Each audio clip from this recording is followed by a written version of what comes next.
ये पशु योनि में जन्म लेंगे ऐसे लोग। कैसे लोग? नरक जाएंगे, कल चर्चा। गंगा जी की महिमा अपार। अब सुनो, पशु योनि में कौन जाएगा? जब जीव यहां कोई पापाचरण करता है तो भूतेश्वर भगवान मथुरा में है, उनका शासन होता है। ब्रज 84 कोष के जीवों को जो प्रेत योनि को प्राप्त होते हैं उनको, और जब मुक्त होने का अवसर आता है तो ऐसे छूट दे देते हैं। ऐसे नहीं है कि वो तुमसे, यहां ऐसा नहीं कि नहीं है, कई प्रसंग पाए गए हैं अभी तो देखिए। तो पशु योनि को प्राप्त होता है। देखो, जो रात के 11 बजे के बाद 3 बजे के बीच में भोजन करता है, ये निशाचर है। बोलो राधे। निशा माने रात, चर माने विचरने वाले। रात में खाना, रात में तुमको 8-10 बजे तक भोजन कर लेने का नियम। 11 आखिरी है, 11 के बाद भोजन में बिल्कुल नहीं होना चाहिए। ये रात नहीं है ऐसे कि तुम्हारा जब मना है तब भोजन। 11 से लेकर 3 बजे के बीच में बिल्कुल नहीं। शांति से भजन करो, सो जाओ, उपद्रव मत करो। अब सीटियां बज रही है 12 बजे, चलो होटल में चलते 12 बजे खाने, ऐसे लोग जाते हैं। पशु योनि निश्चित। अपवित्र भोजन, दुर्गंध युक्त भोजन, अभक्ष भोजन, इनको पाने में जो आनंद मानता, रात के 11 से 3 के बीच में भोजन, जो रात में आहार ऐसा करता है उसको पशु योनि मिलती है।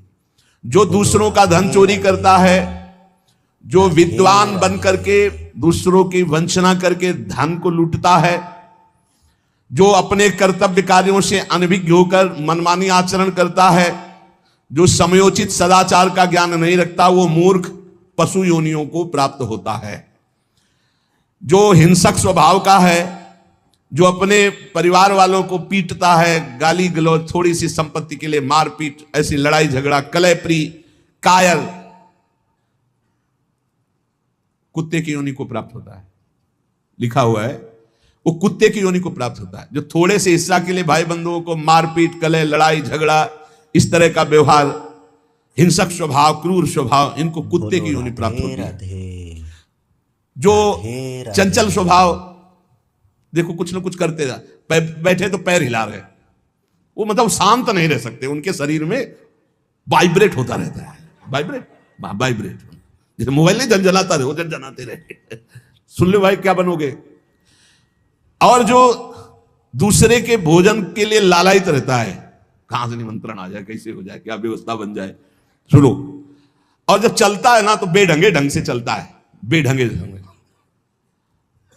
और दूसरों की वस्तु देकर लुभायमान होकर छीनने का स्वभाव करता है, उसका अगला जन्म बंदर का मिलेगा, पशु योनि में बंदर बनेगा। जो वाणी से सदैव कटु बोलता है, कुटुंबियों से द्वेष करता है, लोगों की चुगली खाता है, उसे अगला जन्म सर्प योनि का मिलेगा। कुटुंबियों से द्वेष करता है, दूसरे की चुगली खाता है, उद्वेगजनक वचन, उद्वेग माने भारी क्लेश पहुंचाने वचन, दूसरे की निंदा करना, चुगली करना, तो विषधारी सर्प बनता है। जो शरीर से बलवान दीन जनों के ऊपर आक्रमण करके खूब पिटाई मार करना, माता पिता को मारना, ऐसे गरीब जनों को, दीन जनों को मारना, निर्लज और मांस भक्षण करने वाला, उसको अगले जन्म में क्रूर मांस भक्षी, जैसे हाइना, सिंह, सियार, ऐसी योनियों को दिया जाता है। क्रूर हिंसक पशु, सिंह जैसे है, जैसे लकड़बग्घा है ना, लकड़बग्घा है, भेड़िया है, ऐसे जो मांस भक्षण करने वाले हैं, जिनकी आवाज दूसरों को सदैव दुख ही देती है। बोलने का मतलब है दुख ही देना। जो दूसरे को, अब जैसे जा रहे हैं, जंजीर खींचा, वैसे ऐसे वो गिर गए, उनके अंग भंग हो रहे, वो समझ रहे 30-40 हजार की सोने की चैन खींच ली तो हम ब्रह्मा बन जाएंगे। देखो उनको क्या बनना पड़ेगा। जो दूसरों को भय प्रदान करते हैं, दूसरों की संपत्ति छीन लेते हैं, ऐसे लोग अजगर योनि को प्राप्त होते। भूखे मरो जब कभी अवसर मिल जाए तब। ऐसे ये जो दूरदृष्टि न रख के वर्तमान दृष्टि रख करके केवल भोग के लिए दूसरे के दुख का कारण बनते हैं, केवल उनके चिंतन यही चलता रहे, कहां से क्या खा लूं, कहां से क्या उठा लूं, कहां से क्या, बोले हाथी की योनि को प्राप्त होते हैं, वो पशु हाथी योनि को। इस तरह से 83,99,999 योनियां हैं। जो भजन नहीं करते, भगवत विमुख हैं, उनको सब क्रमशः ये प्राप्त होती हैं। उपासक को चाहिए कि कम से कम इतना तो कर ले कि अगला जन्म मनुष्य का हो जाए, फिर भजन करे अगर कोई कमी रह गई हुई। अगर आप नाम जप करेंगे और एक बात ध्यान रखेंगे कि दूसरों को दुख ना पहुंचने पावे, तो पक्की बात है भगवान की कृपा से अगर भगवत प्राप्ति नहीं हुई तो दूसरा जन्म होगा मनुष्य का, और बहुत महान भक्तों के बीच में जन्म होगा। जन्म से ही भजन प्रारंभ हो जाएगा और आप यौवन अवस्था प्राप्त होते होते भगवत प्राप्त हो जाएंगे, काम हो जाएगा आपका। भजन एक ऐसी वस्तु है जो आपको बचा सकती है।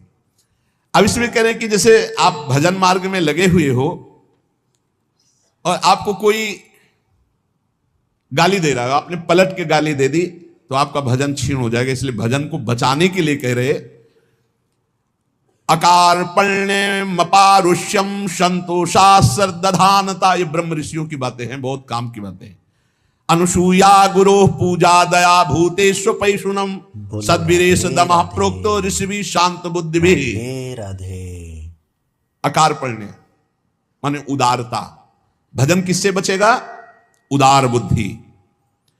स्वभाव कह रहे हैं कोमल, कोमल स्वभाव से भजन बचेगा।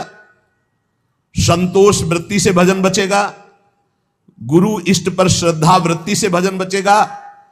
दोष दृष्टि किसी पर ना हो, इसका अभाव हो तो भजन बचेगा। गुरु शुश्रूषा सेवा से भजन बढ़ेगा। प्राणियों पर दया तो भजन बढ़ेगा। किसी की भी चुगली ना करना, संत और ऋषि मुनियों का संग करना, इससे भजन बढ़ता है, पचता है। भजन किससे नष्ट होता है? तो कह रहे हैं जब अवमाने न कुप्येत सम्माने न प्रहस्यति सम दुखो सुखो धीरा प्रशांति इति कीर्त्यते। जब तुम्हारा अपमान हो और तुम उसका बदले में अपमान कर दो तो तुम्हारा भजन क्षीण हो जाएगा। और यदि अवमाने न कुप्येत, अगर तुम्हारा अपमान हो रहा, तुमने क्रोध नहीं किया, तुम्हारा सम्मान हुआ, तुमने सम्मान स्वीकार नहीं किया, बचना भाई, इससे बचना, ये अगला जन्म नहीं होने देंगे। अगर ऐसा उदारता, कोमल स्वभाव, संतोष, श्रद्धा, दोष दृष्टि का अभाव, गुरु सेवा, प्राणियों पर दया, चुगली ना करना, निश्चित निश्चित अगला जन्म नहीं होगा। आप अपने भजन को बचाएं। जब कोई आपका अपमान कर रहा हो तो आप उसके बदले में उसका अपमान ना करें। यदि आपको क्रोध आ गया अपमान करने पर तो आपका भजन का फल क्षीण हो जाएगा। यदि सम्मान हुआ, आप आनंदित हो गए कि हमारा बड़ा सम्मान हो, तो आपका भजन क्षीण हो जाएगा। इसीलिए श्रीपाद भी कह रहे हैं सम्मानम कल्याति घोर गर्लम नीचापमानम सुधा, श्री राधा मुरली धरो बच सके वृंदावन मात्यज। जब कोई सम्मान करे तो उसे भारी विष के समान समझो। सम्मानम कल्याति घोर गर्लम, जैसे बढ़िया खीर मिल रही हो, कान में कोई आके कहते विष पड़ा है तो आप नहीं खाओगे, ऐसे ये सम्मान प्रणाम नमस्कार वाहवाही ये तुम्हारे भजन के नाश करने के लिए है, ये विष है, इसे मत पीना, स्वीकार मत करो। विश्व नमन करे करने दो, तुम स्वीकार मत करो, तुम हर्षित मत हो। और जब अपमान हो तो उसका अपमान करने वाले का कभी अपमान न करना। बोलो राधे राधे। धीर पुरुष, प्रशांत पुरुष अपने भजन को ऐसे बचा ले जाता है। जैसे कोई अपमान कर रहा है, बहुत बड़ा अमृत है, सच्ची मानिए। जिसका अपमान हो रहा है वो साधु पुरुष जब अपमान सह जाता है तो उसका भजन बढ़ता है, वो सुख से भगवान में शयन करता है। और जब अपमान हुआ और अपमान दूसरे का कर देता है तो उसका भजन क्षीण हो जाता है, अशांत होकर के फिर जगत में शयन करता है। अपमान करने वाला जब कोई सामने से अपमान सह जाता है तो उसका सहन करना उसके नाश का कारण बन जाता है। अपमान करने वाले का निश्चित नाश हो जाता है जब वो सामने वाला बोले ना, केवल चुप रहे। ये बड़ी बात है, पर बहुत कठिन है। उस समय जब कोई अपमान कर रहा है, निंदा कर रहा है, आप शांत हैं, इसका मतलब आपके ऊपर गुरु कृपा है और आप अपने भजन को पहचानते हैं, भजन बचाना चाहते हैं। अपमानित होने पर चाहिए कि अपमान करने वाले की ना बुराई सुने ना बुराई करे। जैसे कोई आकर बहुत नीच आदमी आपको गाली दे रहा था, कान में उंगली डाल, नहीं भाई वो नीच नहीं, भगवान उसके अंदर बैठकर मेरी परीक्षा ले रहे थे, मुझे पुष्ट कर रहे थे, वो नीच कैसे हो सकता है? अपने भजन पर दृष्टि रखे, ना उसकी निंदा करे, ना उसकी निंदा सुने, ना उसका बुरा चाहे। यद्यपि इसमें लिखा हुआ है कि जो अपमान करने वाला है उसका सर्वनाश हो जाता है। ऐसे महापुरुष का अपमान जब करे कि वो बोले ना केवल, तो वो अपमानित करने वाला पुरुष स्वयं नाश को प्राप्त हो